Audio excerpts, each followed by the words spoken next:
অবিলম্বে নবম জাতীয় বেতন কমিশনের প্রতিবেদন বাস্তবায়নের দাবিতে নতুন কর্মসূচি ঘোষণা করেছে বাংলাদেশ সরকারি কর্মচারী সমন্বয় পরিষদ।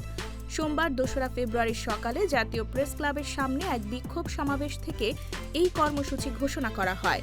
এর আগেও ২ দফা আলটিমেটাম দিয়েছেন তারা, তবে তাতে সরকার ভ্রুক্ষেপ না করায় এটি বাস্তবায়ন হবে কিনা তা নিয়ে সংশয়ে রয়েছেন তারা। নবম পে স্কেলের জন্য পে কমিশন সুপারিশ জমা দেওয়ার পর প্রায় ২ সপ্তাহ পার হয়েছে, তবে সরকারের পক্ষ থেকে নতুন পে স্কেল বাস্তবায়নে কোনো প্রত্যক্ষ পদক্ষেপ নেওয়া হয়নি। ফলে কর্মচারীদের মধ্যে কাজ করছে হতাশা।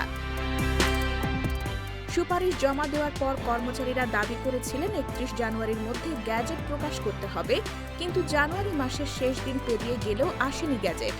সে পরিস্থিতিতে নতুন কর্মসূচি পালনের সিদ্ধান্ত নেন কর্মচারী নেতারা। আন্দোলনকারীরা বলছেন ৭ বছর ধরে শান্তিপূর্ণ আন্দোলনের পরেও সরকার কর্মচারীদের দাবি আমলে নিচ্ছে না।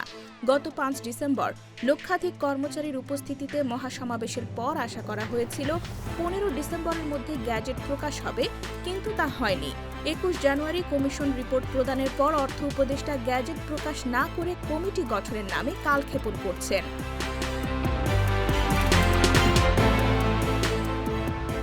এছাড়া জ্বালানি উপদেষ্টা তার এক বক্তব্যে বর্তমান সরকার পে স্কেল বাস্তবায়ন করবে না এবং আন্দোলন স্তিমিত রাখতে কমিশন গঠন করা হয়েছিল বলে যে বক্তব্য দিয়েছেন, তাতে প্রজাতন্ত্রের কর্মচারীদের মধ্যে তীব্র ক্ষোভ ও হতাশা ছড়িয়ে পড়েছে।